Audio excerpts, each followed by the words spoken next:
Mga Lodi, don't skip ads po tayo. Maraming salamat sa patuloy ninyong pagsuporta. Paki-like and share naman dyan mga Lodi. At sa mga gustong mag-donate sa ating GCash or regular na load, mag-comment lang po tayo. Para patuloy tayong makapag-upload ng mga bagong kabanata. Marami pong salamat. Kumusta mga Lodi, may bago tayong nobela, sana magustuhan nyo ang kwentong ito. Ito ay kwento ng isang kabataang lalaki na nagkaroon ng mahiwagang mga mata. Simulan natin ang kwento. Kabanata 471 hanggang Kabanata 480. Kabanata 471. Umiikot ang boses ni Yehan sa kalangitan. Pagkarinig nito, isang pagsabog ng ligaw na tawanan ang kumalat mula sa kalangitan at lupa. Pagkatapos noon, lumitaw ang makapangyarihang Wu Chanzen, at lumitaw din ang dawis na may mabait na kilay. Iwanan mo sa akin ang taong ito. Ligaw na tumawa si Wu Chanzen, naglakad sa kawalan at naglakad patungo sa unang general ng labanan sa Hilaga, si Batwoko. Wu Chanzen, hindi ko inaasahan na makikialam ka at tutulungan mo ang iyong kaaway.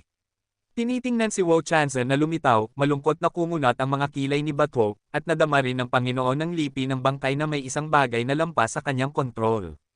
Kailan dumating si Wu Chanzen sa gitnang China? Wala man lang silang nakuhang balita. Hindi mo kailangang mag-alala tungkol dito. Kung hindi ako nagkakamali, dapat ikaw si Batwoko, ang pinakamahusay na general sa Hilaga. Tila sa likod ng mga tagapaghabol ng bangkay, may ilang mga dalubhasa mula sa Hilaga na nakialam. Pangungot siya ni Wu Chanzen, pagkatapos, ang tirano na si Huang Quan ay naghiwa ng walang takot. Ang nakakatakot na liwanag ng kutsilyo ay parang kidlat at kasing bilis ng kulog. Hilaga. Nakarinig ng mga salita ni Wu Chanzen, isang tingin ng pag-unawa ang lumitaw sa mukha ni Yehan. Tila pinlano ni Zhou Praj na ang lahat ng ito sa likod ng kanyang likod. Anong relasyon? Kaalyado. Talagang maaari niyang anyayahan ang lipi ng exercising na harapin siya. Cloth Soul Refining Array. Nakikita na napakalakas ni na Yehan at ng iba pa, ang Panginoon ng lahi ng bangkay na katumbas ng lakas kay Chen Tianxing ay nagbigay ng malamig na sigaw, at pagkatapos, isang mahinang itim na aura ang pinakawalan mula sa kanyang katawan, na nagiging isang ulap ng itim na usok patungo kay Yehan. Pinabilog nila ang nakaraan, at may nakakatakot na nakakakorod na kapangyarihan sa itim na usok na iyon, pati na rin ang isang natutulog na kapangyarihan na nakakaapekto sa isipan. Matapos makita ang eksena na ito, ilang mga Panginoon ng lipi ng bangkay na nakipaglaban kina Yehan at sa iba pa ay umatras ng isa-isa, nakatayo sa apat na direksyon sa pagitan ng kalangitan at lupa, at pagkatapos, ang parehong nakakatakot na itim na usok ay bumulwak mula sa kanilang mga katawan.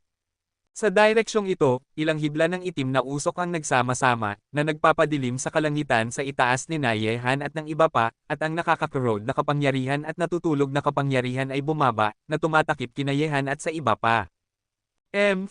Soul Refining Formation, ngayon ay hahayaan kong lumipad ang iyong mga kaluluwa.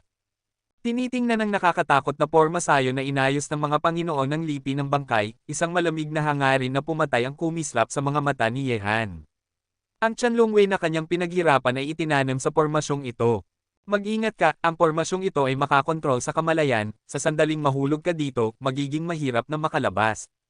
Tumayo si Daos Saimei kasama ni Yehan at ng iba pa, at kailangan niyang paalalahanan si Yen na medyo nakakaalam tungkol sa lipi ng bangkay, na malamig na sabihin sa kanila.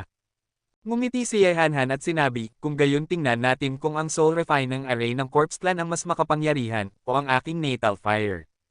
Pagkatapos ng lahat, lumakad si Yehan, at pagkatapos, isang nanginginig na hininga ang pinakawalan, at biglang naging napakainit ng kalangitan at lupa. Ang mga umuusok na alon ng init ay umiikot sa kalangitan at lupa, at unti-unting umiinit ang lupa, na parang ito ang sentro ng isang bulkan, parang isang nakakatakot na apoy ang malapit ng sumabog mula sa lupa. Matapos maramdaman ng Panginoon ng lipi ng bangkay ang mga pagbabago sa mundo, kumunot ang kanyang mga kilay, baril.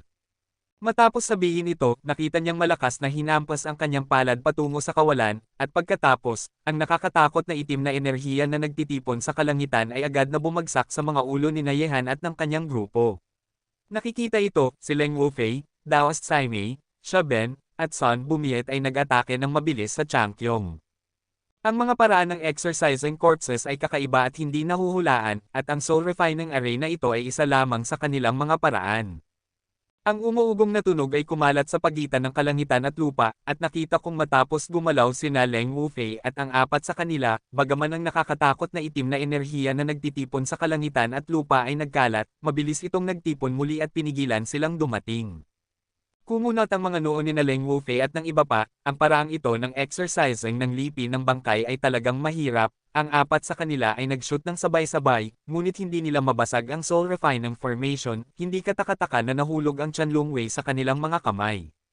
Pumunta ka, gayunpaman, pagkatapos mabaigo ang pag-atake ni Leng Wufei, ang katawan ni Ye Han ay naglabas ng kakaibang apoy na iyon, na tumatakip sa kanyang buong katawan, na nagiging isang naglalagablab na tao maliban sa kanyang ulo, kumislap ang apoy, at lumakad si Ye Han.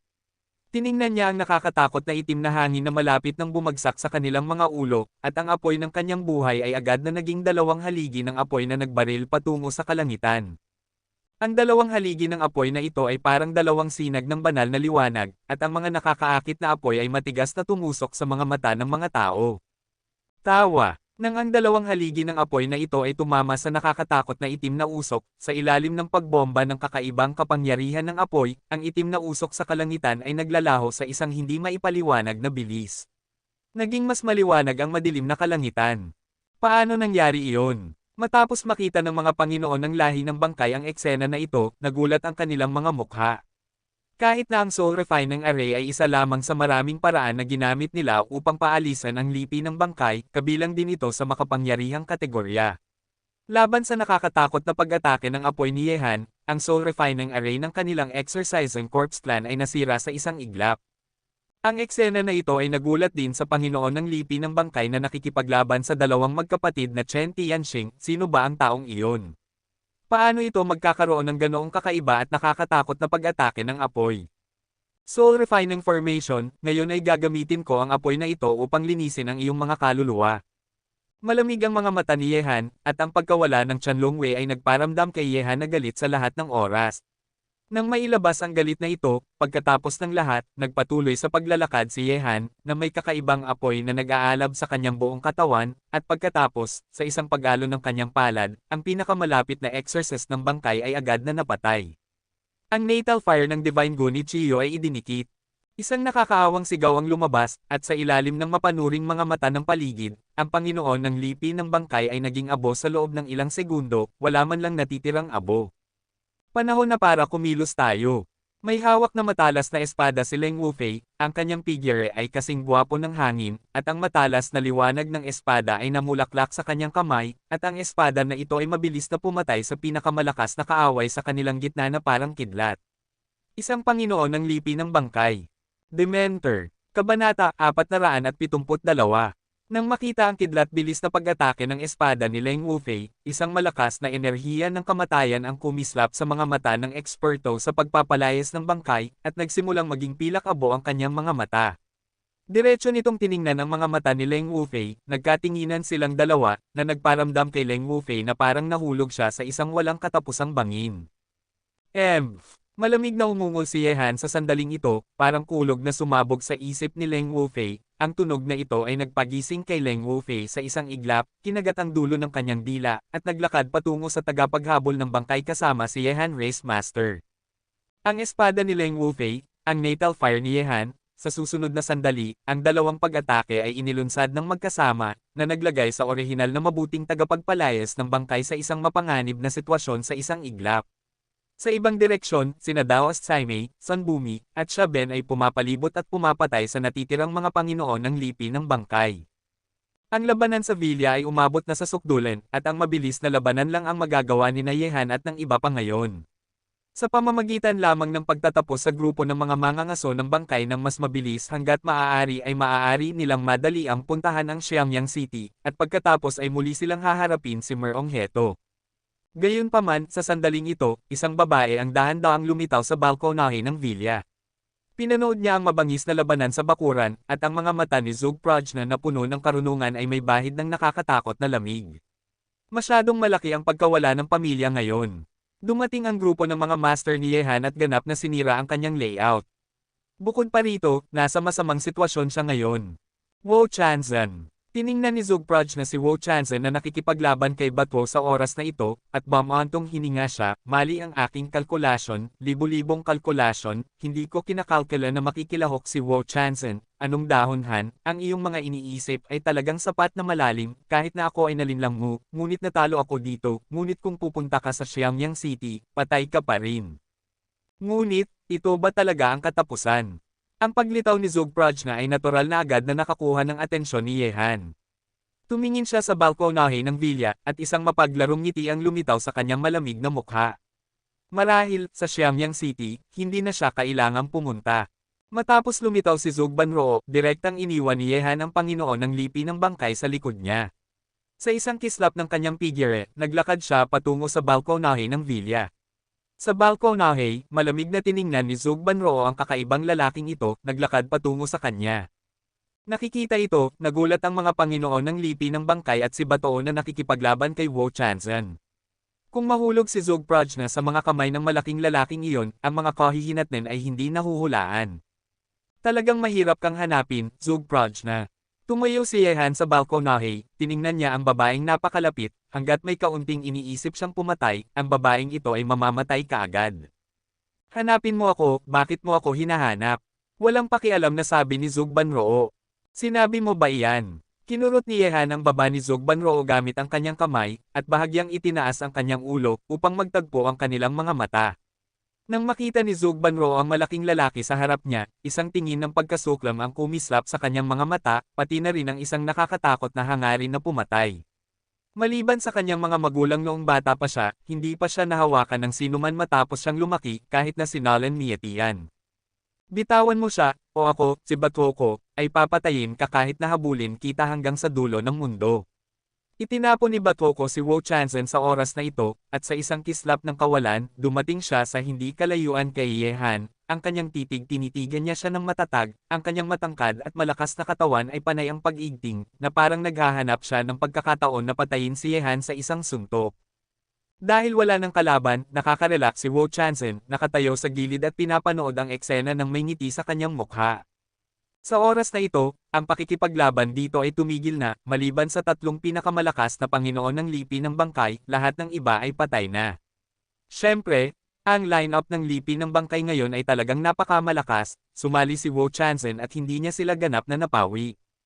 Ang tatlong tagapagpalayas ng bangkay ay nakatayo kasama si Batoko, malamig ang kanilang mga mata, at ang nakakatakot na hininga ng kamatayan ay umiikot sa kanilang paligid, na parang maaari itong sumabog upang atakehin si Yehan anumang oras. Bitawan mo siya. Tumawa si Yehan, tinitingnan ang mukha ni Zugpraj na hindi ganap na maganda, ngunit maituturing na medyo maganda, at sinabi, maganda ang babaeng ito, ngayon ay taglamig, lumalamig ang panahon, at kailangan ko ng isang tao upang painitin ang aking kama sa gabi, sa tingin ko ay maganda siya, basta't magtiis ka. Bastard, sa tingin ko naghahanap ka ng kamatayan. Nakarinig ng mga salita ni Yehan, nagalit si Batoko. Si Zugbanroo ang taong nais niyang protektahan.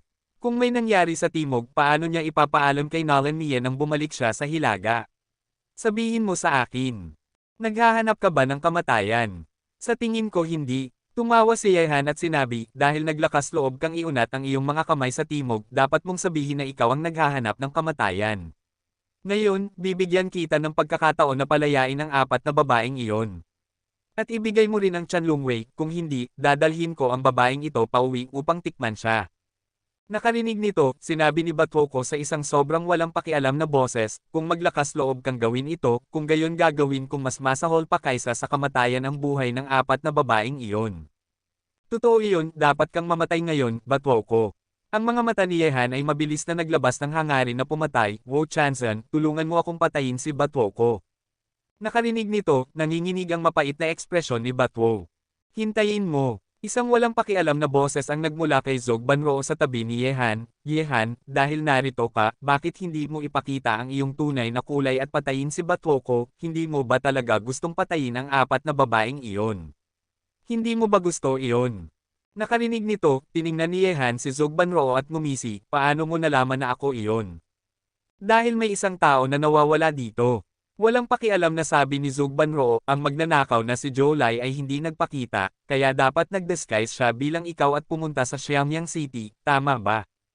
Naimbestigahan na ni Zhou Banro ang mga master sa paligid ni Yehan. Marahil hindi niya nahulaan ang pagkakakilanlan ni Yehan noong una, ngunit nang hilingin ni Yehan kay Wu Chanzhen na patayin si Batoko, tinanong ni Zhou Banro na hulaan mo na, ang malaking lalaki sa tabi niya ay si Yehan, at si Yehan lang ang naglakas loob na makipag-usap kay Wu Chanzhen ng ganyan. Dagdag pa, ang kawalan ng magnanakaw na si Jolai ay nagpatibay kay Zhou Banro na ang malaking lalaki na nakatayo sa tabi niya ay si Yehan, at lahat ng narito ay nakasentro sa kanya.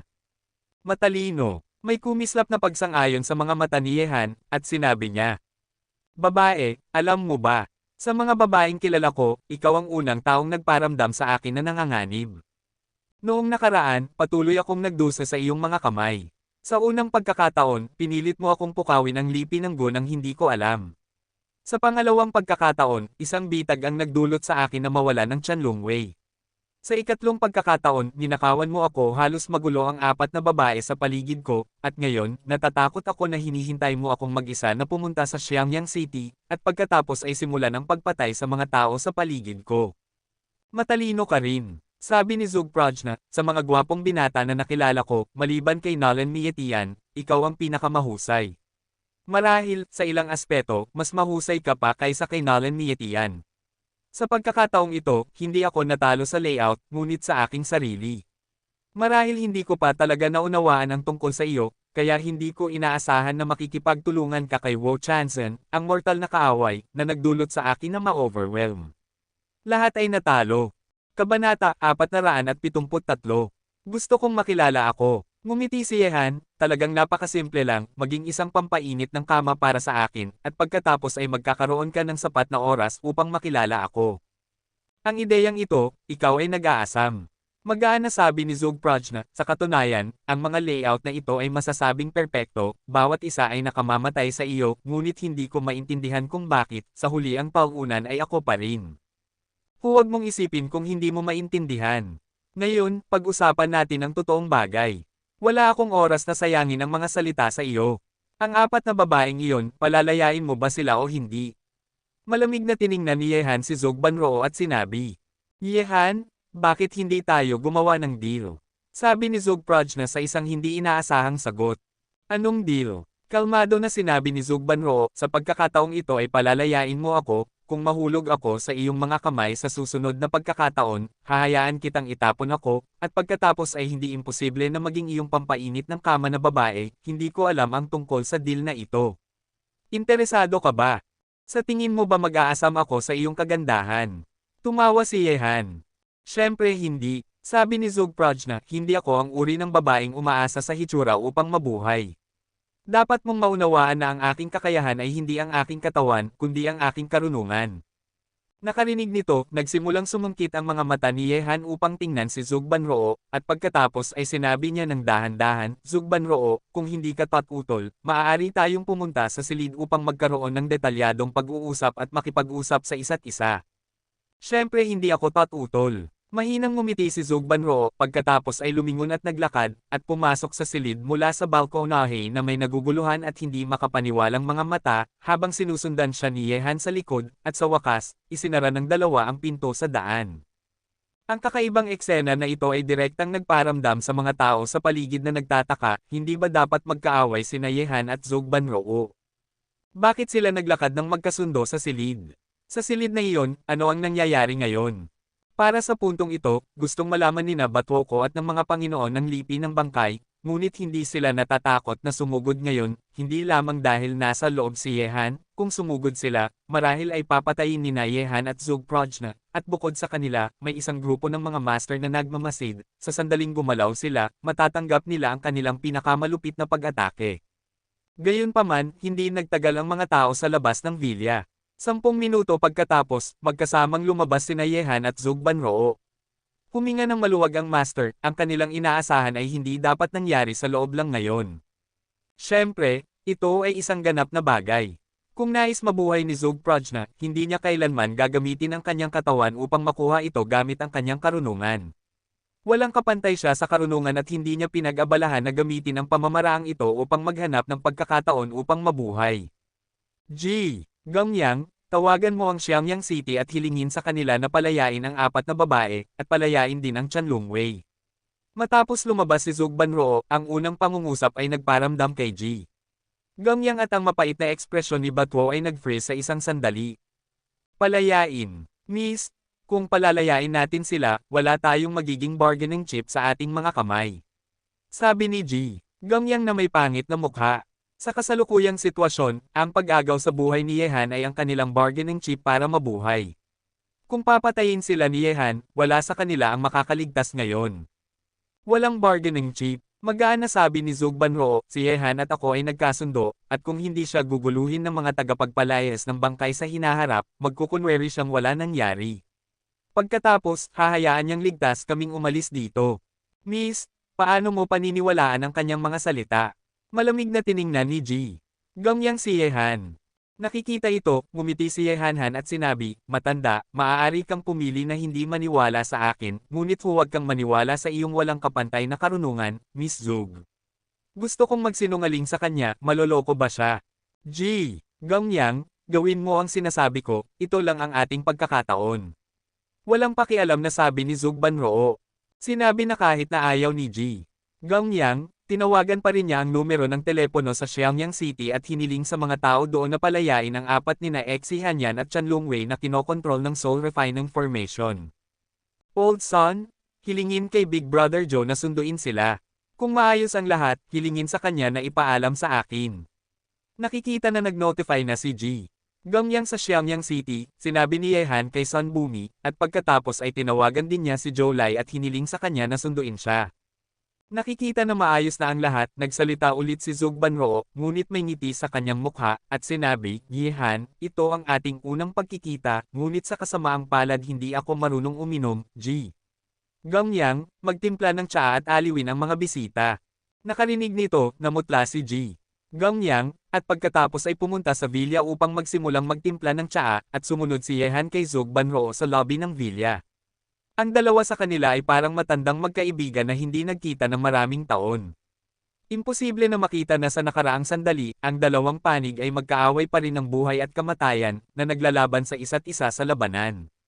Sa sala ng villa, sina Zug Banroo, Yehan, at Wu Chanzen ay nakaupo sa parehong posisyon. Nakatayo sina Batwoko at G. Gamyang sa likod ni Zug Banroo, nakatayo si Daos Tsaimei sa likod ni Wu Chanzen, at si Ye walang sinuman sa likod ni Han. Sa tabi niya ay nakaupo sina Leng Wufei, ang magkapatid na Chen, Sun Bumi at Xia Ben. Ang mga tao sa paligid niya, hindi sila itinuring ni Yehan na mga tauhan, kundi mga kapatid at matatanda na maaaring mamuhay at mamatay ng magkasama. Anumang pagtrato ang kanyang natanggap, dapat na pareho ang pagtrato ng mga tao sa paligid niya. Ang banayad na pagbabagong ito ay nagparamdam sa mga mata ni Zug Banroo ng pagsang-ayon. Walang alinlangan na mahusay ang ginawa ni Yehan sa pagtrato sa kanyang mga tauhan. Sa katunayan, sa maraming kaso, sa pagitan ng mga tauhan at mga kaibigan, may mga taong tunay na makakapagbahagi ng buhay at kamatayan sa iyo, ang taong magbibigay sa iyo ng kanyang likod ay magiging isang kaibigan. Kabanata 474. Sa puntong ito, ni Wu Chanzen o Nalen Miitian ay hindi kasing galing ni Yehan. Nasasanay na sila sa saloobin ng nakakaangat na tumitingin sa nakabababa, kaya, sa tabi ni Yehan, may isang grupo ng mga taong makakasama niyang mamuhay at mamatay, hindi isang grupo ng mga sunod-sunurang tauhan. Marahil ang pag-unlad ni Yehan hanggang sa puntong ito ay hindi mapaghihiwalay dito, dahil siya ay isang taong nagpapahalaga sa parehong pagmamahal at katwiran. Personal na nagtimpla si Zug Banroo ng tsaa para sa lahat ng naruroon. Sa ganoong eksena, marahil walang naruroon na naisip na uupo sila upang uminom ng tsaa at tahimik na mag-usap sa una. Miss Zug, ang iyong paraan ng paggawa ng tsaa ay hindi ordinaryo. Dapat kang tinuruan ng isang eksperto. 7% ang napuno ng tsaa, at ang natitirang 3% ay pagmamahal. Inaprubahan. Mahinang ngumiti si Zug Banroo, nag-aral ako kay G. Wangfo sa loob ng isang panahon noon, at ang aking mga trick ay naglalaro lang ng palako sa silid-aralan. Lahat, pakisuyong uminom ng tsaa. Nakikita si Yehan na nakikipag-usap kay Zug Banroo, tahimik ang lahat ng naruroon, iniisip ang parehong bagay sa kanilang mga puso, ano ang pinag-usapan ni Yehan at Zug Banroo sa silid na iyon kanina lang. Di nagtagal, lumipas ang oras para sa isang tasa ng tsaa. Sa oras na ito, si Jolai na nasa Xiaoyang ay nakatanggap ng balita na sina Xi Hanyan at ang iba pa, pati na rin ang Chan Lungwei, ay ligtas. Ngayon, pabalik na sila sa Xiaoyang City. Pagkarinig ng balita, tumayo si Yehan at ngumiti kay Zug Banroo, Miss Zug, huwag mo akong istorbohin ngayon, pupunta ako sa Yanjing City maya-maya upang tikman ang iyong gawa. Inaasahan ko ang araw na iyon. Tumayo rin si Zug Banroo at pagkatapos ay nagpatuloy, sa daan, gusto mo bang bigyan ka ng regalo? Anong regalo? Tanong ni Yehan. Sabi ni Zug Prajna, sa Xiangyang City, bukod sa mga master na haharap sa iyo at sa Chanlungwei na nasa ilalim ng kontrol, naroon din ang Xingyi Gate, ngunit hindi ko sila na-notify na ang planong ito ay kinansela na. Ngayon, kung mayroon kang anumang ideya, maaari kang pumunta sa Xiangyang City upang hanapin sila ngayon. Kaya pala, kumislap ang malamig na liwanag sa mga mata ni Yehan. May kasamang Xingyi Gate pala. Kung hindi ito sinabi ni Zug Prajna, hindi niya talaga malalaman, ngunit wala ng oras si Yehan upang harapin sila ngayon. Dahil malapit na si Merong Heto, at ang pinakamahalagang bagay ay ang harapin si Merong Heto. Ang mga matatandang iyon mula sa Xingyiman ay hayaan na lang muna sila. Siyempre, ang lineup na inayos ni Zug Prajna upang harapin siya sa Xiangyang City ay nagparamdam din kay Yehan ng kaunting takot. Kung hindi nalaman ni Wu Chanzhen na ang lipi ng pagpatay sa bangkay ay narito, natatakot akong talagang pupunta siya sa Xiangyang City ng mag-isa. Nang panahong iyon, haharapin niya tama iyon, isang mortal na sitwasyon. Nakikita si Yehan na umaalis kasama ang isang grupo ng mga master, medyo nalilito si Ji. Gangyang dito, talagang pinayagan ba sila ni Yehan na umalis ng ganyan? Sa kanyang isipan, sa sandaling mapalaya at maging ligtas ang mga tao sa Xiangyang City, tiyak na iiwanan sila ni Yehan at papatayin. Gayunpaman, ang kasalukuyang sitwasyon ay malinaw na malayo sa kanyang naisip. Nakakagulat ba? Kalmadong sabi ni Zug Banroo matapos uminom ng tsaa. Miss, kanina lang sa pagitan ninyo at niya. Alang-inang sabi ni Ji. Gangyang. Ji, Gangyang, gusto mong malaman kung ano ang pinag-usapan ko sa kanya, tama ba? Sabi ni Zug Prajna. Hindi nagsalita si Ji. Gangyang, ngunit iyon ang ibig niyang sabihin. Napagtataka rin si Batoko dito. Masyadong abnormal ang ugali ni Yehan at Zug Banroo. Nadama niya na kailangan niyang alamin kung ano ang nangyari dito. Ang pangunahing general ni Lan Mietian at si Yehan ay mortal na mga kaaway, at si Zug Banroo, ang pangunahing tagapayo ni Lan Mietian, ay mas mabuting huwag makipag-ugnayan kay Yehan. Hindi ako nakikipag-usap sa kanya, huwag masyadong mag-isip. Magaan na sabi ni Zug Prajna, si Yehan ay isang taong hindi naglalaro ng baraha ayon sa pangkaraniwang kahulugan. Ang dahilan kung bakit niya kami pinayagan na umalis ay dahil inanyayahan niya ako sa bahay mag-usap ng mag-isa, sa tingin mo ba mayroon siyang mabubuting intensyon? Ang ibig sabihin ng sinabi ng babae ay sinadya niya iyon. Kung ang pangyayaring ito ngayon ay kumalat pabalik sa hilaga at marating ang mga tenga ni Lan Mietian, kung gayon magkakaroon ng puwang sa pagitan mo at ni Lan Mietian, at maaaring magbago ang relasyon dahil dito. Sa ganitong paraan, mawawalan siya ng isang malakas na kalaban-laban kay Lan Mietian sa hinaharap. O kahit nahayaan kang makipaglaban ng palihim kay Lan Mietian. Sabi ni Ji. Gangyang habang nag-aanalisa. Tama iyon. Sabi ni Zug Prajna, mahusay niyang nilero ang madilim na hakbang na ito, ngunit sa hakbang na ito, ikaw si Batwoko ang susi. Ako. Matapos marinig ito ni Batwoko, nagtataka ang kanyang itsura, ano pa ang nangyayari sa kanya. Tama iyon. Sabi ni Zug Prajna, nakita mo na ang lahat dito ngayon, at kapag bumalik ka sa hilaga, tiyak na sasabihin mo kay Lan Mietian ang lahat dito, at ito mismo ang gusto ni Yehan na makita, kaya bumalik ka kapag dumating ka sa hilaga, hindi ka pinapayagang banggitin ang isang salita tungkol sa nangyari dito ngayon, baka maging kaina-hinala si Lan at magdulot ng hindi pagkakaunawaan sa pagitan ninyo. Nakarinig nito, umiling si Batwo ng may sakit. Lumalabas na napakaraming bagay dito. Ang kanyang mga paa at kamay ay nabuo at simple ang kanyang isip, kaya hindi niya naisip ang mga ito. Miss Zug? Huwag kang mag-alala, hindi ako magsasalita ng kahit isang salita tungkol sa nangyari ngayon kapag bumalik ako sa hilaga.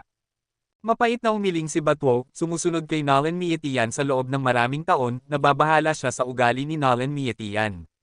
Medyo naunawaan din niya na hindi pinapayagan ni Lan Mietian ang sino man na magtaksil sa kanya. Kung ang ganitong uri ng bagay ay marating ang mga tenga ni Lan Mietian ngayon, tiyak na iisipin niya na si Zug Prajna ang nagtaksil sa kanya. Kaya siya pinayagan ni Yehan na umalis. Mabuti iyon. Isang ngiti ang lumitaw sa mukha ni Zug Banroo, ngunit, ang sitwasyon ba ay talagang tulad ng sinabi niya? Walang nakakaalam kung ano ang iniisip ni Zug Prajna na walang kapantay sa karunungan, sa kanyang puso. Ano nga ba ang pinag-usapan nila ni Yehan? Bukod sa dalawa sa kanila, wala ring ikatlong taong nakakaalam.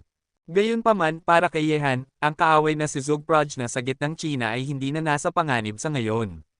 Dahil wala na ang kaaway na si Zugprojna, nabawasan ng malaki ang presyon kay Yehan. Susunod, kailangan lang niyang maging kalmado upang harapin si Merong Heto, pigilan lang ang Xingyi Gate. Kabanata 475. Yehan, malapit na si Merong Heto, gaano ka kaya natin katiwala sa pakikipaglaban sa kanya? Sa villa ni Yehan, sumunod din si Wu Chanzhen. Noong huling beses na nakipaglaban siya kay Merong Heto sa Merong Villa, na nagparamdam kay Wu Chanzhen ng matinding takot kay Merong Heto sa sandaling ito. Ngayon, ang pinagsamang lakas ng tao sa kanilang panig ay halos kapareho ng noong nakaraang pagkakataon.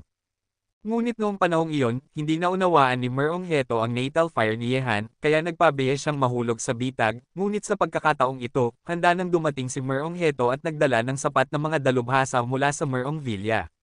Gaano ka ba katiyak ang mga tao sa paligid mo? Sabi ni Yehan, Chanzhen, ang mga sundalo ay darating upang harangan, ang tubig ay darating upang takpan, ang aking mga tao ay nasa daan pabalik sa Shaoyang City, at makakarating kami dito sa loob ng 1 oras. Kailangan nating gawin ang ating makakaya upang harapin si Merong Heto ngayon. Walang ibang paraan. Ibigay mo ang iyong makakaya. Pangungot siya ni Wu Chanzhen at sinabi, Yehan, kung matalo ka, hindi ba gusto kung mamatay kasama ka? Chanzhen, hindi na kailangang sabihin, ang pangit. Hindi pa ito ang katapusan. Sino ang nakakaalam ng huling resulta? At saka, mabuti ba sa iyo ang aking kamatayan? Mahinang ngumiti si Yehan. Ang mga salitang ito ay nagpatahimik kay Wu Chanzhen. Ang nangyari sa gitnang China kamakailan, maraming tao sa timog ang nagmamasid. Matapos umalis sa kaugalian si Merong Heto, nagdaos siya ng isang pulong na nakakuha ng atensyon ng lahat. Kahit na ang pulong ay nasira ni Yehan at ng iba pa, ngunit, ang sinumang nakakaalam ng impormasyon sa loob ay maiisip na maglunsad si Merong Heto ng isang mabangis na paghihiganti sa susunod, at kahit nalipulin ang mga hindi sumusunod sa kanya sa timog. Tungkol sa unang target ni Merong Heto, maiisip ng lahat na si Yehan ay kasalukuyang nasa gitnang China, kung hindi niya hihilingin sa kanya ang operasyon, sino ang hahanapin niya?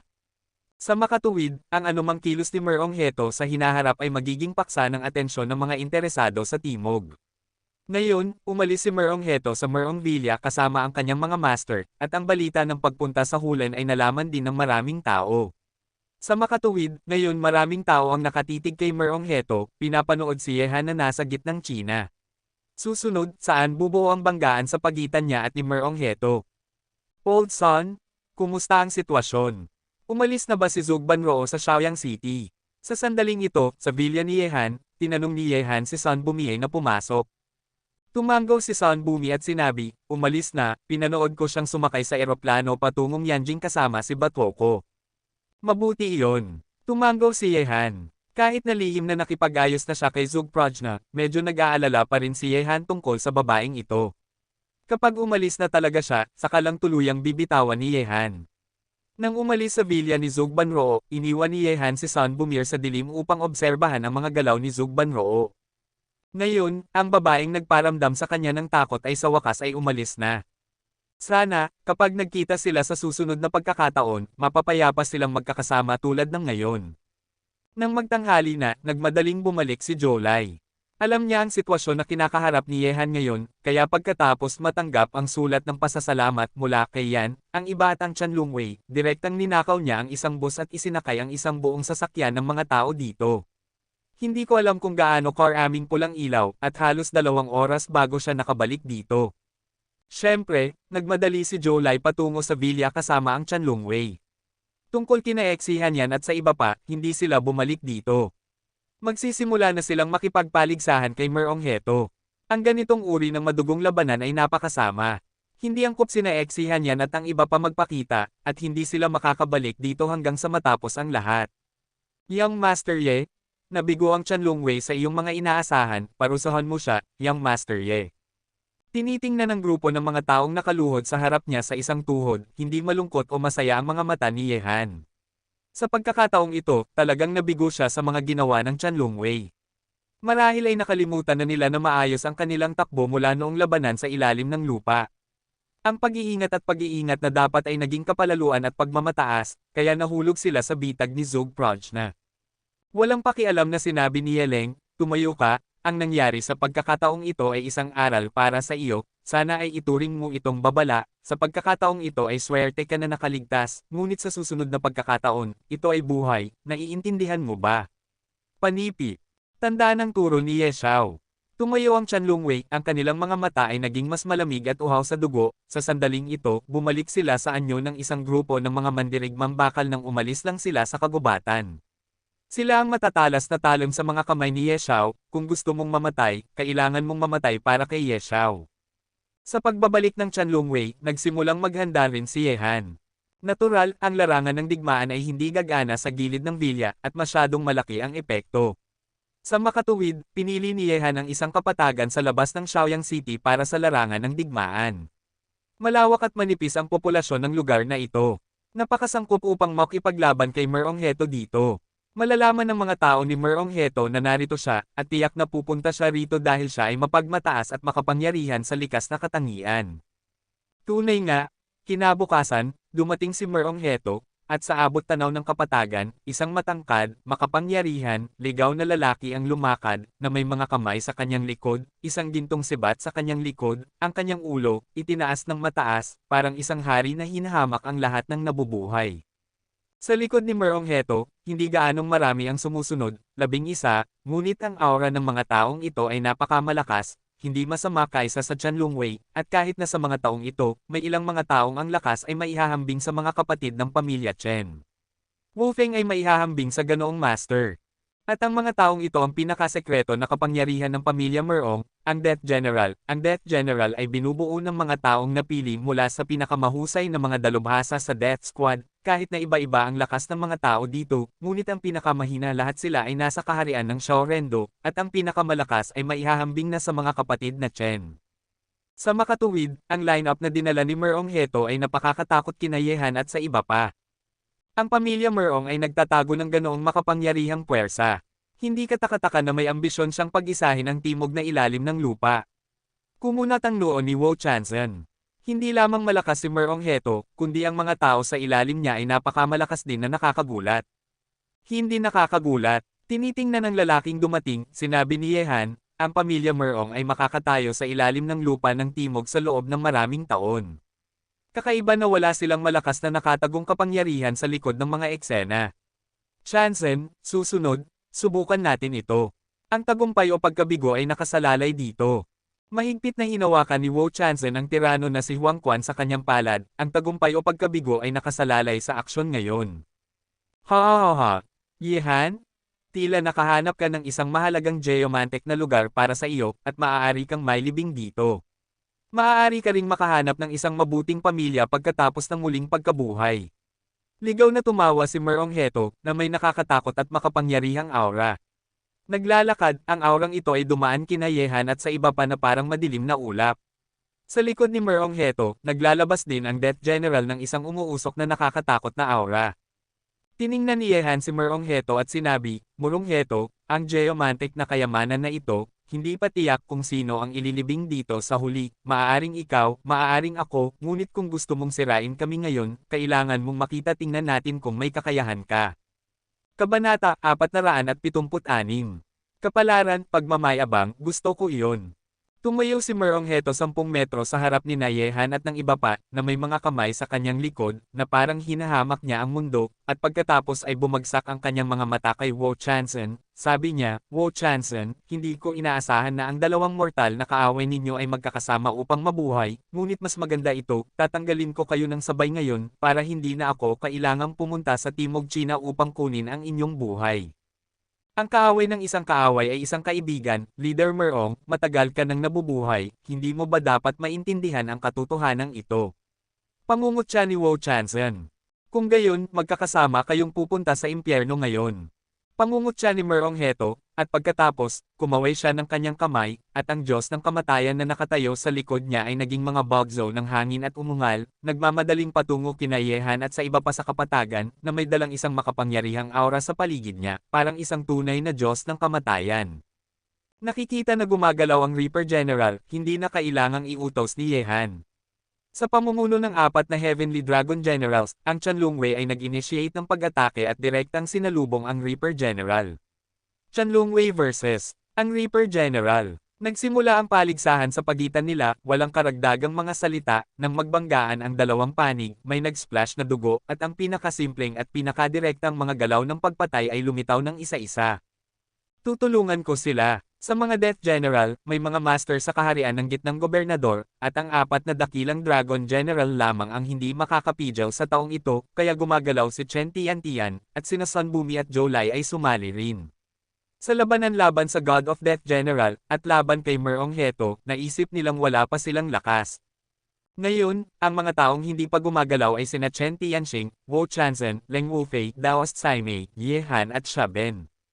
Tulad ng sa Merong Villa, 6 pa rin laban sa isa, kung saan naglaro si Merong Heto laban sa 6 na master ng mag-isa.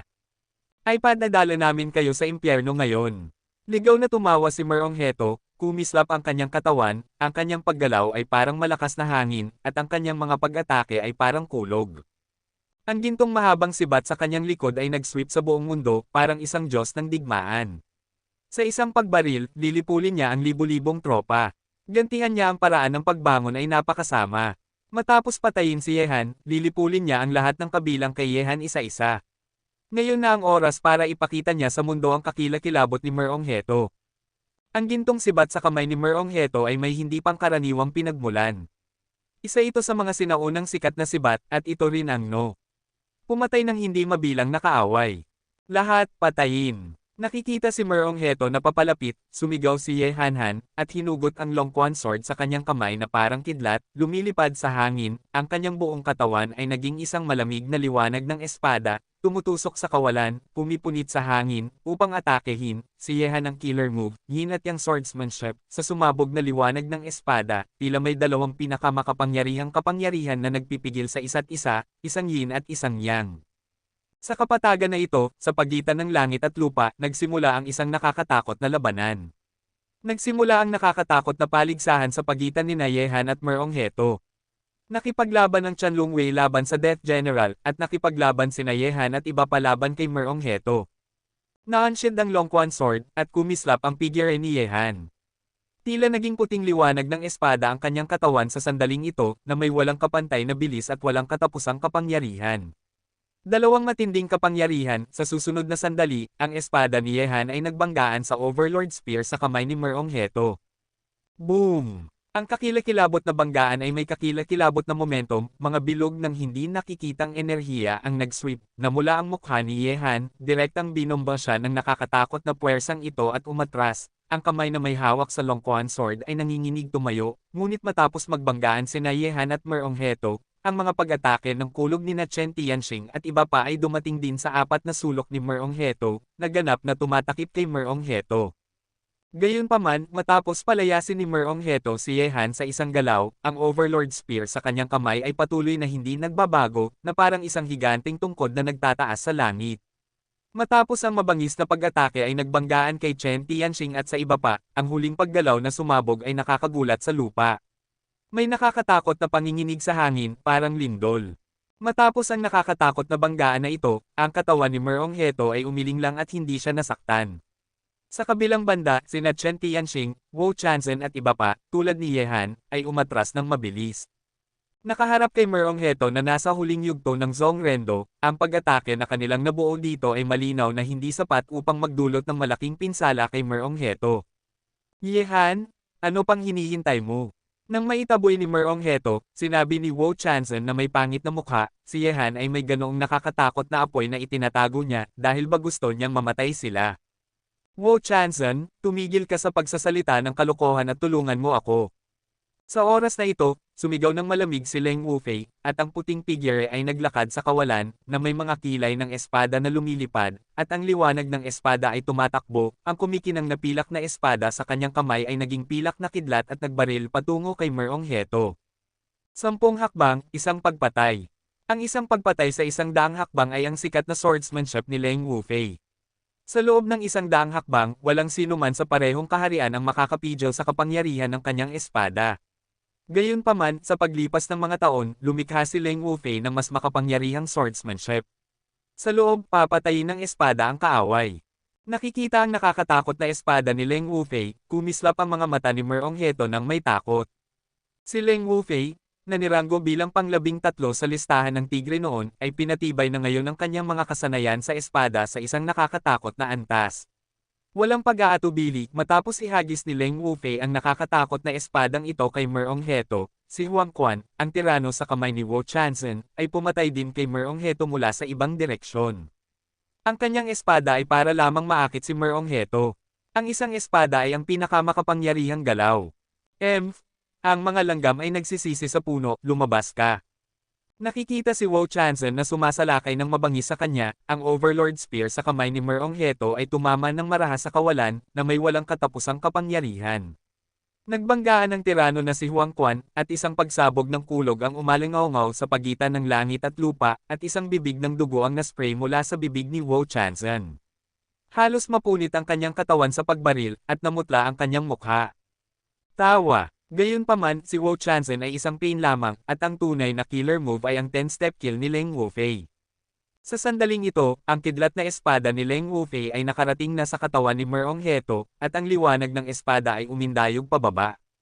Sa susunod na sandali, si Merong Heto lumitaw ang isang mahinang mantsa ng dugo sa mukha nito. Ang eksena na ito ay nagparamdam sa mga mata ni Merong Heto na madilim na parang nyebe. Kung hindi siya nakaiwas ng napakabilis kanina, maaaring naputol ni Leng Wufei ang kanyang ulo. Ang pinakamakapangyarihan tungkol kay Leng Wufei ay hindi ang kanyang kaharian, kundi ang kanyang hindi pangkaraniwang swordsmanship. Kabanata 477. Pumunta ka sa impyerno. Isang mantsa ng dugo ang iginuhit sa kanyang mukha, at ang galit na si Merong Heto ay nakakatakot. Bago pa man makatakas si Leng Wufei, ang Overlord Spear sa kanyang kamay ay nag-sweep, at ang hampas na ito ay tumamal ng mahigpit kay Leng Wufei. Sa katawan ni Wufei, ang kanyang mga tadyang ay nabali lahat, kaya't nasugatan ng husto, ang mukha ni Leng Wufei ay tumutulo ng malamig na pawis, at ang dugo ay nag-spray mula sa kanyang bibig patungo sa langit na parang ayaw niya ng pera, at sa wakas ay bumagsak sa lupa, na wala man lang lakas na tumayo. Sa pagkakataong ito, nawala ng isang master si Yehan at ang kanyang koponan, at si Leng Wufei ay wala ng lakas para lumaban pa. Bukod pa rito, si Wu Chanzhen ay nagdusa rin ng husto kanina lang. Matapos masaktan ni Merong Heto si Leng Wufei, sina Chen Tianxing, Wu Chanzhen, Cai Mei Daoist, at Xia Ben ay bumuo ng isang bagong pag-atake at muling sinalakay si Merong Heto. Ang labanan ngayon, kahit na malakas si Merong Heto, kailangan din nilang lumaban hanggang sa huling sandali, at maiisip ng lahat kung ano ang mangyayari sa kanila pagkatapos matalo. Talagang hindi ka natatakot mamatay. Ligaw na tumawa si Merong Heto, ang kanyang katawan ay gumalaw na parang galit na dragon na sumisibad sa langit, at isang hindi maipaliwanag na aura ang kumalat ng mabilis sa pagitan ng langit at lupa. Sa sandaling ito, hindi gumalaw si Yehan, hindi kumurap ang kanyang mga mata, at may isang mahiwagang aura na pinakawalan mula sa madilim na mga mata. Ang apoy ng buhay ay ang huling trick ni Yehan, at hindi niya ito gagamitin hanggang sa sandali ng buhay at kamatayan. Ngayon, ginagamit ni Yehan ang kanyang yin at yang na mga mata upang makita ang pag-atake ni Merong Heto. Ang yin at yang na magic eye ay makakakita sa mga kahinaan ng kalaban, makakahanap ng mga oportunidad mula sa mga kahinaan, at matatalo ang kalaban. Gayunpaman, ang nagpangit sa mukha ni Yehan ay ang kanyang makapangyarihang yin at yang na mga mata ay hindi man lang nakakita ng mga kahinaan sa pag-atake ni Merong Heto, lampas sa limitasyon ng kanyang makikita. Ang yin at yang na magic eye ay walang silbi sa kanya sa kasalukuyang labanan. Sa pagpapabuti ng lakas ni Yehan, ang kanyang yin at yang na magic eye ay makakakita na ngayon ng lahat sa loob ng 1,000 metro, at ang kakayahang maghanap ng mga kahinaan ay natural na magiging mas malakas. Gayunpaman, para kay Merong Heto walang silbi. Nakakainis. Umiyak si Yehan sa kanyang puso. Hindi mahanap ng yin at yang na mga mata ang anumang mga kahinaan kay Merong Heto. Magagamit lang nila ang pinakamalakas na pag-atake upang harapin ang kaaway. Sa isang iglap, sumunod si Yehan sa likod ni Wu Chanzhen at iba pa. Ang swordsmanship ni Zizai ay hindi nahuhulaan at hindi mahuhulaan. Gayunpaman, matapos muling magtulungan sina Yehan at ang apat sa kanila, ang Diyos na si Merong Heto ay agad na sinira ang kanilang teamwork, at ang Overlord Spear ay bumagsak ng mabangis, parang kulog mula sa langit, na nagwawalis sa lahat ng direksyon, hindi matatalo. Ang kapangyarihan ay kumalat. Sa pagkakataong ito, sina Yehan at ang 5 sa kanila ay sinalakay ng sama-sama, at sinalakay ng Overlord Spear sa kamay ni Merong Heto. Ang 5 figure ay lumipad ng isa-isa at bumagsak sa kapatagan. Dumura ng dugo, ang kanilang mga mukha ay namutla sa sukdulan. Sina Daos Saimei at Shaben, na ang pinakamahina sa 5, ay parang si Leng Wufei sa sandaling ito, nawalan ng kakayahang lumaban muli. May isang kakilakilabot na sugat sa katawan ni Daos Saimei na dumudugo ng husto. Ang malakas na katawan ni Shaben ay nabali sa pag-atake. Ilang meridian sa katawan ni Yehan ang nasira. Sina Chen Tianxing at Wu Chanzhen ay malubhang nasugatan din. Para kina Yehan at sa iba pa, ang eksena na ito ay kakilakilabot. Sa kapatagan, ito ang unang pagkakataon kina Yehan at sa iba pa na makatagpo ng ganoong mabangis na labanan. Sa pagkakataong ito, si Merong Heto ay mas malakas pa matapos ang mga paghahanda. Maliban kina Wu Chanzhen, at Yehan na may lakas pa ring lumaban muli, ang tatlong iba pa, sina Leng Wufei, Shaben, at Daos Saimei, ay ganap na natanggal. 6 na tao ang nagtanggal ng 3 tao. Sa sandaling ito, sina Yehan at ang iba pa ay nasa mas mapanganib na sitwasyon. Nakaharap sa isang walang uliran na sitwasyon ng kapahamakan, 6 na tao ang hindi makakaya si Merong Heto. Hindi ba mas walang pag-asa para sa tatlo sa kanila na magtulungan? Sa sandaling ito, ang labanan sa pagitan ng Chanlungwei at Death General ay napakabangis din. Parehong naglalaban para sa kanilang buhay ang dalawang panig. Upang manalo, ang dalawang ace team na ito, kapag walang gaanong pagkakaiba sa lakas, sino ang mas walang awa at mas desperado? Sa makipot na daang ito, ang tunay na matapang lamang ang makakakuha ng panghuling tagumpay. Yehan, kitawa-tawa na gusto mong harangan ako. Nakikita si Yehan, Chen Tianxing, at Wu Chanzhen na dahan-daang tumatayo sa sandaling ito. Si Merong Heto ay tumayo sa kawalan na may hawak na Overlord Spear, parang isang hindi matatalong Diyos ng digmaan. Ang malamig at makapangyarihang mga mata ay nagpapangaha sa mga tao na tumingin ng diretso. Nakarinig ng mga salita ni Merong Heto, dahan-daang tumayo si Yehan, na may hawak na Longquan sword. Tiningnan niya si Merong Heto at sinabi ng malamig, Merong Heto, maliban na lang kung mamamatay tayong lahat ngayon, kung hindi, ang iyong ambisyon na sakupin ang timog na ilalim ng lupa hindi na ito magagawa. Ngayon, simulan na natin. Pagkarinig ng mga salita ni Yehan, tumangala si Merong Heto at ligaya at mayabang na tumawa. Pagkatapos ay tiningnan niya sina Yehan at ang iba pa at sinabi, sige, papatayin kita ngayon, basta mamatay ka. Ang timog, sino pa ang makakapigil sa akin? Sino ang hindi nangangahas na sumuko sa akin, Merong Heto? Pagkatapos ng lahat, naglakad si Merong Heto patungo kina Yehan at sa tatlo sa kanila. Ngayon, ang tatlo na lang ni Yehan at ang iba pa. Sa ilalim ng kanyang pag-atake, ang iba sa kanila ay wala ng lakas para lumaban pa, at si Yehan ay pinatay. Hintayin, walang sino man sa timog ang nangangahas na patuloy na sumalungat sa kanya. Pagkatapos ng araw na ito, siya, si Merong Heto, ang nag-iisang hari ng ilalim ng lupa sa timog. Siyempre, ang kilos ni Merong Heto ay upang suportahan si Merong Chando. Ang talento na ipinakita ni Merong Chando ay maaaring mapabuti pa ang pamilya Merong sa hinaharap. Gusto ni Merong Heto na gawing bagong hari ng timog na ilalim ng lupa si Merong Chando. Matapos linisin ang ilalim ng lupa sa timog, saka siya sumulong sa hilaga, at hayaang sina Merong Chando at ang taong may talento sa Yanjing City ay magtanghal ng isang maalamat na paligsahan. Kahit na matalo siya, ang kanyang pangalan ay maipasa sa mga henerasyon at makikilala sa mundo. Yehan, kung hindi ka na muling kikilos, huwag mo akong sisihin sa pagiging hindi tapat. Sa sandaling ito, tiningnan ni Wu Chanzhen si Yehan na may madilim na ekspresyon habang tinitingnan niya si Merong Heto na naglalakad patungo sa kanya. Nangako siyang makipagtulungan kay Yehan upang harapin si Merong Heto, ganap na dahil sa nakakatakot na apoy na kinokontrol ni Yehan. Hindi nagsalita si Yehan. Sinagot niya si Wu Chanzhen gamit ang mga katotohanan. Tinawag niya ang apoy ng kanyang buhay. Ang dalawang kakaibang apoy ay lumitaw sa kanyang palad na nagdulot ng biglaang pagtaas ng temperatura sa pagitan ng langit at lupa. Pagkatapos noon, dahan-daang nagsama ang mga kamay ni Yehan, na nagdulot ng pagsasama ng dalawang apoy sa kanyang mga kamay at naging isa. Nang ganap ng magkasama ang dalawang apoy sa palad ni Yehan, ang temperatura sa nakapaligid na mundo ay naging mas nakakatakot, at ang hangin ay na-evaporate sa puting usok. Wu Chanzhen, narinig ko na ang iyong Huangquan Saber technique ay walang kapantay. Tingnan natin ito ngayon. Nakatuon ang titig ni Yehan kay Merong Heto, ngunit nakikipag-usap siya kay Wu Chanzhen. Pagkarinig ng mga salita ni Yehan, kumislap ang mga mata ni Wu Chanzhen. Iningatan ni Yehan ang pinakakatakot na trick at hindi ito ginamit. Bakit hindi niya? Kabanata 478. Sige, hahayaan kitang mamulat ngayon. Mahigpit na hinawakan ni Wu Chanzen ang tirano na si Huang Quan, at matapos magkatinginan ang tatlo sa kanila, naglakad din sila patungo kay Merong Heto na naglalakad. Naglaban muli ang dalawang panig sa susunod na sandali, ang nakakatakot na figure ay nagtatakbo sa pagitan ng langit at lupa, at malakas ang hangin. Hawak ni Yehan ang natal fire sa kanyang kamay, at ang dalawang nagsamang apoy ay naging mas nakakatakot. Pagkatapos, ang apoy ay naging isang matalim na espada. Ang dugong pulang espada ay tumusok sa langit at sinalubong ang espada sa kamay ni Merong Heto. Ang Overlord Spear ay umindayog ng mabilis. Ang espadang ito ay tila sisira sa 9 na langit at 10 lupa. Kasunod ng trajectory ng galaw ni Yehan, saan man siya dumaan, ang kanyang hininga ay parang pagsabog ng bulkan, at maging ang langit ay namula.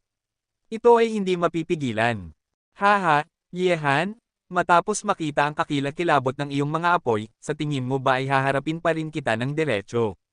Aasikasuhin kita matapos kung asikasuhin ang dalawa sa kanila. Gayunpaman, habang ang apoy na pulang espada ni Yehan ay nang malapit na siyang harapin si Merong Heto, kumislap ang figure ni Merong Heto, at lumitaw siya sa harap ni Chen Tianxing na nagmamadaling sumugod sa kanya na parang itim na kidlat. Boom! Tiningnan ni Chen Tianxing si Merong Heto na biglang lumitaw sa harap niya, humigpit ang kanyang ekspresyon, at ang nakakatakot na bahikwan ay agad na binomba. Ang suntok na ito ay nagdulot ng pag-alon sa kawalan. Gayunpaman, laban kay Chen Tianxing, ang pinakamakapangyarihang galaw ni Merong Heto ay walang alinlangang mas nakakatakot. Bago pa man maabot ng kamao ni Chen Tianxing ang katawan ni Merong Heto, ang nakakatakot na Overlord Spear ay tumama sa kanyang katawan. Gamit ang nakakatakot na hampas ni Merong Heto, ang matandang katawan ni Chen Tianxing ay parang nabangga ng tren, at direktang ipinadala siya ng lumipad ng ilang metro. Pagkatapos makalan, siya ay lubhang kaawa-awa. Sa oras na ito, nagulat ang mga ekspresyon ni Yehan at Wu Chanzen, si Chen Tianxing ay malubhang nasugatan, at ang kanilang lakas ay lalong humihina. Wu Chanzen, susunod, ikaw na ang sunod. Lumingon si Merong Heto, tiningnan niya si Wu Chanzen na may nanginginig na mukha at malamig na ngumiti, ang kanyang makapangyarihang mga mata ay puno ng mabangis na liwanag, at ang Overlord Spear sa kanyang kamay ay sumambulat ng mabilis. Nakikita ito, inilipat ni Yehan ang kanyang mga paa, at nagmadaling hinarang si Merong Heto gamit ang apoy na pulang liwanag ng espada sa kanyang kamay.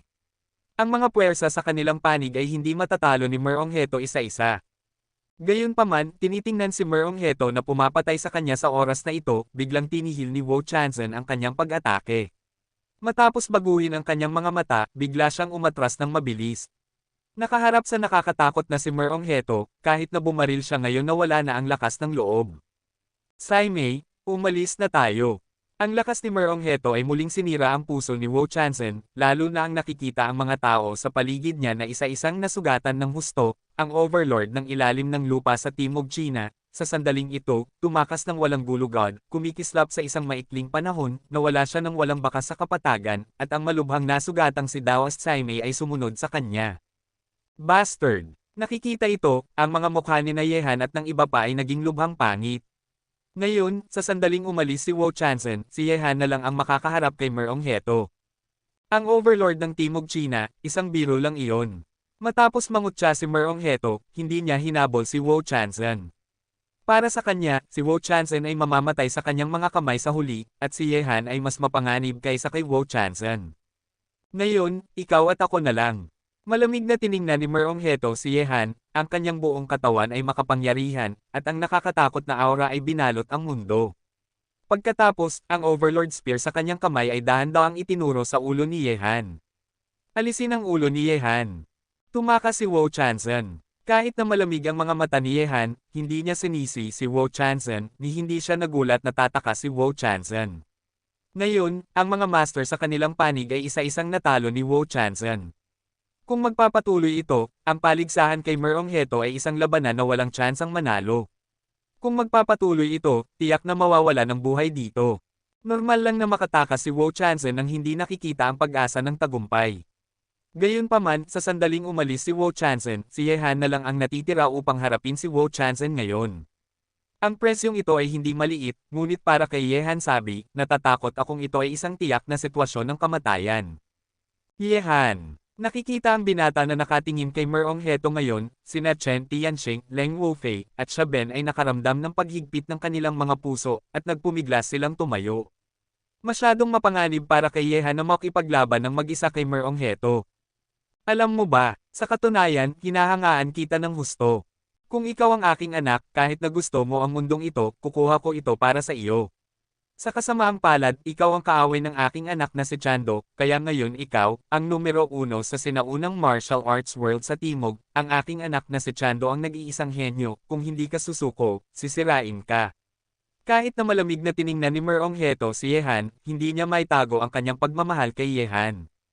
Ang pagpapahalagang iyon.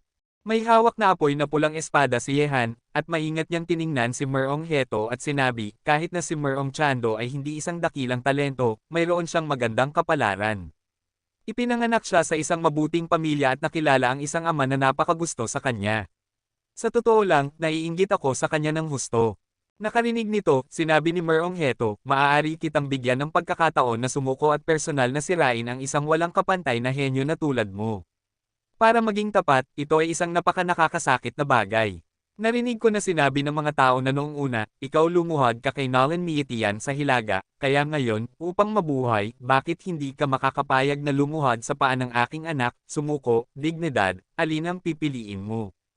Nakarinig ng mga salita ni Merong Heto, kalmado na sinabi ni Yehan. Lumuhod ako kay Nolan Mietian dahil hawak niya ang buhay ng aking kapatid sa kanyang mga kamay. Para sa aking kapatid, maaari akong lumuhod, ngunit para sa aking buhay, lumuhod ako sa aking mga tuhod, at hindi ako kailanman luluhod sa sinuman. Imposible para sa akin na sumuko sa mga paa ni Merong Chando. Sa makatuwid, pinipili ko ang dignidad. Nawala na ako ng dignidad minsan, at hindi ko dapat itatapon ko ito sa pangalawang pagkakataon. Napakaganda, napakalakas ng iyong loob. Para sa kapakanan ng dignidad, tila ngayon ay isusugal mo ang iyong sariling buhay. Hindi lang ang iyong sariling buhay, kundi pati na rin ang buhay ng mga taong isinilang at namatay para sa iyo. Kaya, sige bumaba ka, karapat-dapat ka ring mamatay. Matapos sabihin ito, ang mga mata ni Merong Heto ay naging ganap na malamig. Nawala na siya ng pasensya kay Yehan. Kung hindi siya susuko, sisirain siya.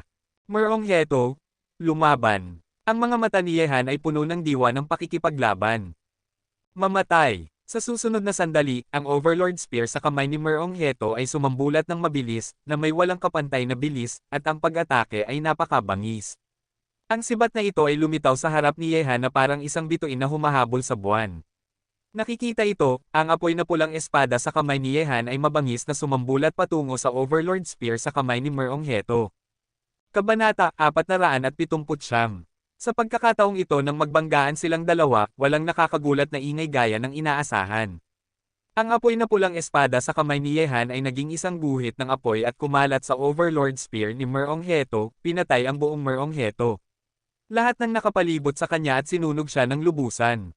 Gayunpaman, kahit na may ganoong intensyon si Yehan, si Merong Heto, na nakaranas na kung gaano kalakas ang apoy ni Yehan, ay haharap sa apoy na kinokontrol ni Yehan. Bigla, kumislap ang figure ni Merong Heto at nag-transform isang itim na liwanag ang lumitaw sa likod ni Yehan, at pagkatapos, ang Overlord Spear ay tumusok sa kanya. Tawa. Isang sugat ang agad na lumitaw, at isang haligi ng dugo ang sumirit mula sa likod ni Yehan.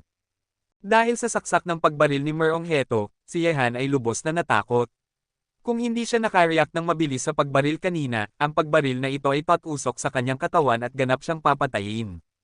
Nang makita ni Chen Tianxing, Leng Wufei at ng iba pa ang mapanganib na eksena na ito, nagbago ang kanilang mga mukha sa takot. Nakakalungkot na wala silang kakayahang tulungan si Yehan ngayon. Kailangan ni Yehan na magdala ng anumang panganib sa kanyang sarili ngayon. Kung hindi ka mamamatay ng ganyan, kung gayon maaari mong subukan muli. Pangungot siya ni Merong Heto, at ang nakakatakot na kidlat ng mga galaw ay muling naganap. Pagkatapos, ang mga phantom ay napakalaki, na parang may higit sa 100 ng Merong Heto nang sabay-sabay sa sandaling ito pinapatay si Yehan. Ang mundo ay nasa lahat ng direksyon, at ang pag-atras ni Yehan ay naharang na, kahit na saang panig siya umatras, magdurusa siya ng isang kakilakilabot na hampas. Ang apoy ng buhay, patayin. Matapos makita ang nakakatakot na eksena na ito, mabilis na pinakawalan ni Yehan ang apoy ng kanyang buhay. Sa isang iglap sa paligid ng mundo ni Yehan, ang nakakatakot na apoy ng halimaw ay sumugod sa paligid, at ang nagngangalit na apoy ay walang awa na sumunog sa kawalan, naging isang dagat ng apoy. Matapos lumitaw ang eksena na ito, nagulat sina Chen Tianxing at ang iba pa. Ang ganitong uri ng pag-atake ng apoy ay marahil ang pinakamakapangyarihang kapangyarihan ni Yehan, tama ba? Dahil, ang mga phantom sa pagitan ng langit at lupa ay nawala ng isa-isa sa ilalim ng pagpatay ng nakakatakot na apoy na ito. Ngunit, kahit na ganoon, ang tunay na Merong Heto ay naroon pa rin, at isang baliw na tawa ang biglang nagmula sa itaas ng dagat ng apoy, ha ha ha ha, Yehan, mamatay ka. Matapos mahulog ang mga salita, nang itaas ni Yehan ang kanyang ulo na may nanginginig na mga mata, ang Overlord Spear sa kamay ni Merong Heto ay bumagsak na parang isang tungkod. Ito ay isang mabangis, matalim, at nakapipinsalang hampas. Pagkatapos, ang katawan ni Yehan, tiniis niya ang nakakatakot na pag-atake na ito ng mahigpit. Masyadong mabilis, masyadong mabangis ang galaw ni Merong Heto. Napakabilis na wala man lang oras si Yehan na makariyak, at napakabangis na wala man lang kakayahang lumaban si Yehan. Gamit ang hampas na ito, ang katawan ni Yehan ay direktang itinumba sa lupa. Nang ang kanyang katawan ay dumampi sa lupa, umalog ang lupa, at ang katawan ni Yehan ay lumubog sa lupa, na lumikha ng isang malaking bunganga sa hugis ng isang tao. Nakikita ito, ang mga mata ni Chen Tianxing at Leng Wufei ay agad na kumislap ng isang malalim na takot. Matapos masugitan ng husto, natatakot si Yehan na wala na siyang lakas para lumaban pa.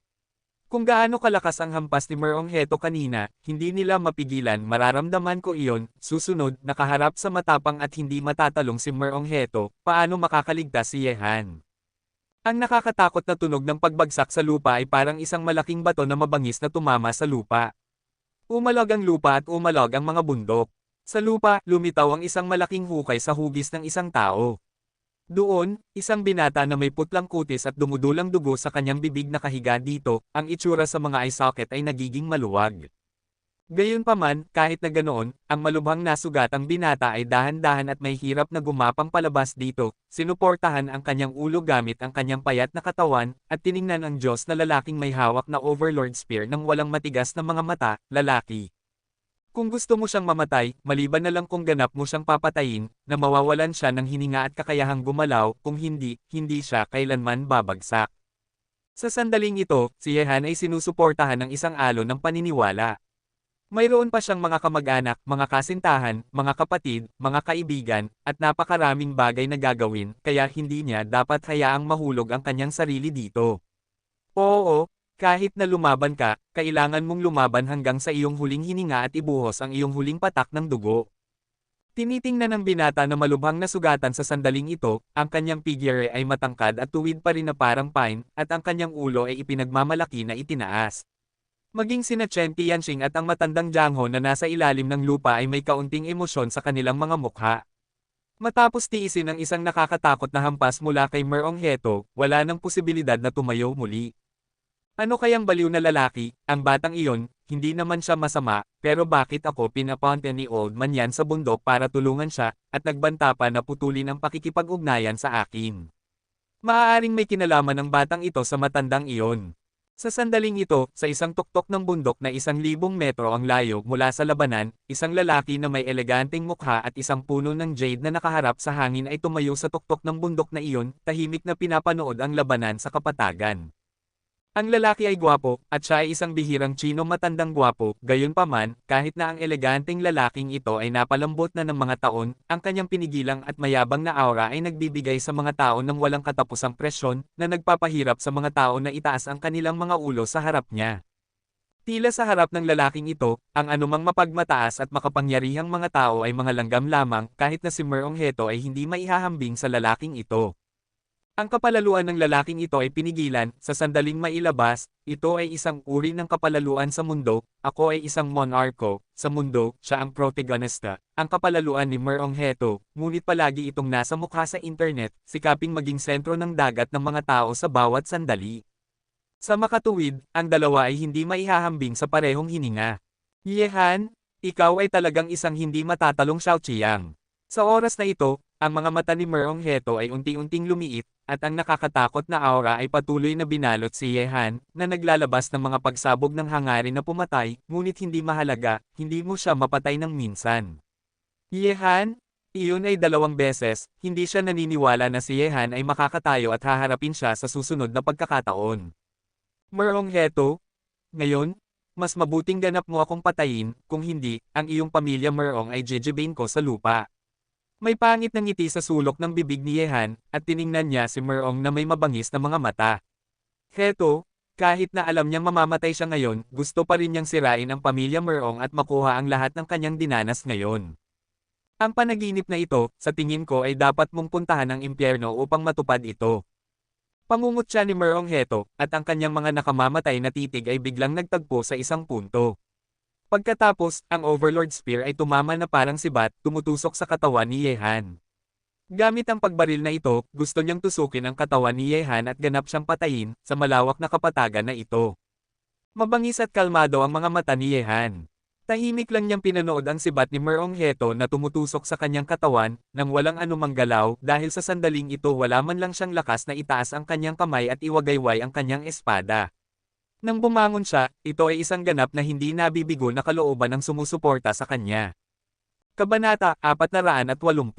Bumantong hininga sina Chen Tianxing at Leng Wufei sa kanilang mga puso, at dahan-dahang ipinikit ang kanilang mga mata. Sa pagkakataong ito, si Yehan ay talagang mapapahamak na. Ang walang kapantay na Chen Longwei na nakikipaglaban sa Diyos ng Kamatayan, ang kanilang mga mata ay madilim. Ang binata na nagpalaki sa kanila at nagpalakas sa kanila ay ang alamat sa kanilang mga isipan.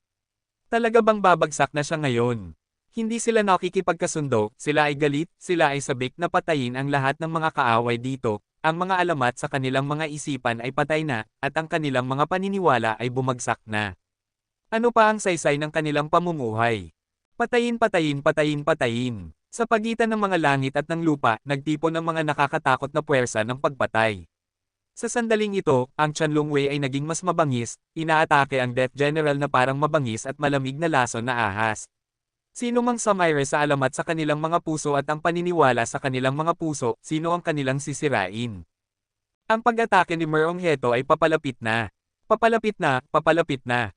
Gayunpaman, sa sandaling ito, nang isipin ng lahat na si Yehan ay tiyak na mamamatay, isang itim na figure ang bumaba mula sa langit, at lumitaw siya sa harap ni Yehan na parang nagti-teleport, at pagkatapos, dahan-dahan niyang iniunat ang kanyang palad, madaling iniunat lang ang kanyang kamay, ngunit ang payat, tila walang lakas na kamay na ito ay mahigpit na humawak sa nakakatakot na Overlord gun na inatake ni Merong Heto, na nagdulot ng pag-atake ni Merong Heto hindi na makakausad. Nang makita ito ni Merong Heto, ang kanyang mga mata na palaging mayabang, makapangyarihan, at tumitingin kay Yehan na parang langgam ay sa wakas ay nagpakita ng bakas ng takot. Kaya niyang kunin ang kanyang pag-atake ng napakadali. Pagkatapos, ang gwapong lalaking may edad na ito na lumitaw lalaki, gaano siya kakilakilabot. Ang haka-hakang pag-atake ay hindi lumitaw. Nang imulat ni na Chen Tianxing at Leng Wufei ang kanilang mga mata at makita ang eksena na ito, isang ekspresyon ng takot ang sumulyap sa kanilang mga mukha. Saan galing ang gwapong lalaking may edad na ito? Paano ito naging napakakatakot? Si Merong Heto, na kahit na ang anim sa kanila ay hindi kayang pigilan ng sama-sama, ay napakadaling hinarang niya. Maging si Yehan ay tiningnan ng matatag at matangkad na figure na nakatayo sa harap niya ng may pagkamangha. Ang figurang ito ay tila kayang suportahan ang langit at harapin ang anumang panganib sa mundo. Sa langit at lupa, ako ang monarko. Hindi siya nagsalita upang maramdaman ni Yehan ang isang hangin ng kapalaluan mula sa kanya. Ang taong ito ang tunay na malakas, na matayog na nakatayo sa tuktok ng mundong ito. Tinitingnan ng kanyang likod, naramdaman ni Yehan isang pakiramdam ng pagnanais na sumuko sa kanya. Sino ka? Halos isinigaw ni Merong Heto ang pangungusap na ito. Masyadong malakas ang presyong dala ng taong ito. Pagkatapos umalis sa kaugalian, ito ang unang pagkakataon na nahaharap siya sa ganoong makapangyarihang kaaway. Ang kanyang aura ay unti-unting sinisira ang kanyang tiwala sa sarili. Nasa huling yugto na siya ng gitnang gobernador, at wala siyang halaga sa harap ng gwapong lalaking may edad na ito.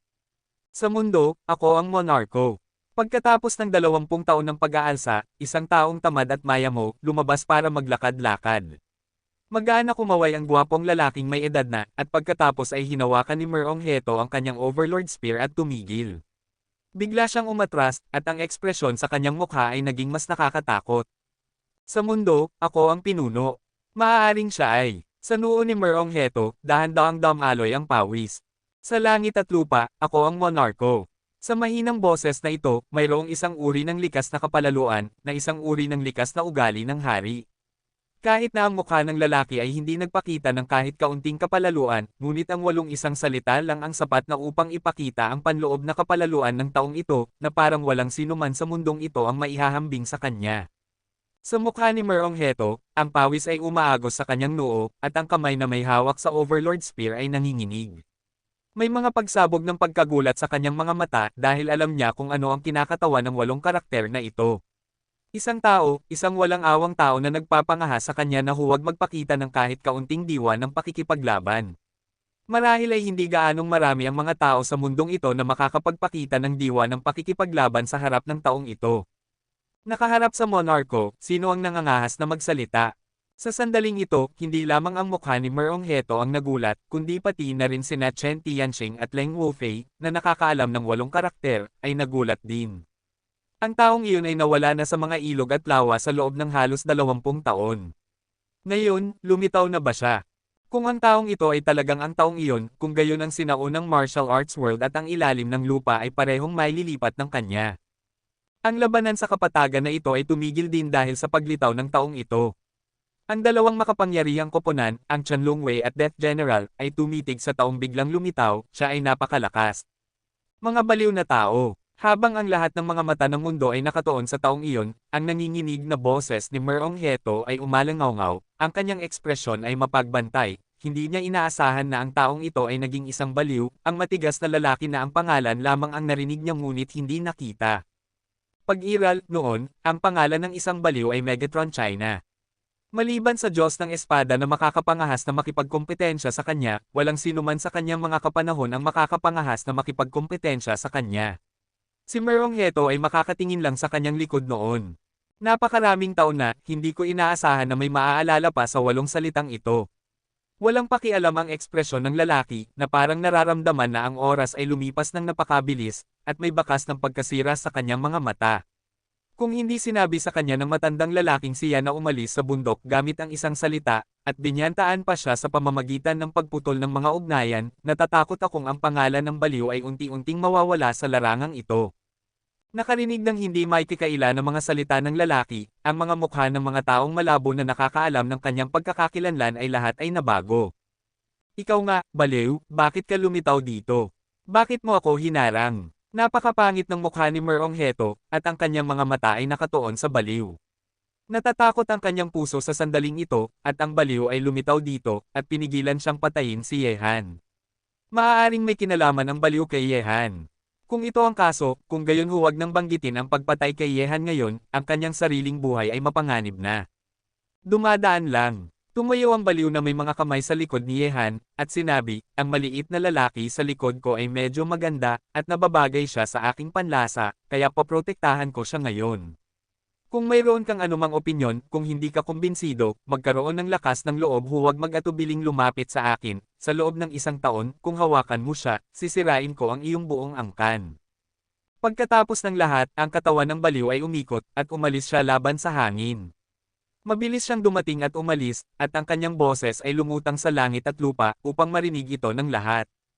Sa loob ng 1 taon, kung gagalawin ni Merong Heto si Yehan, kung gayon sisirain ng baliw ang kanyang buong angkan. Nakarinig ng walang kapantay na makapangyarihang mga salita na nakapaloob sa kalmadong ito, nagulat ang lahat. Ang baliw ay talagang sumulong upang protektahan si Yehan. Ano ang nangyayari? Maaaring magkakilala sina Yehan at ang baliw.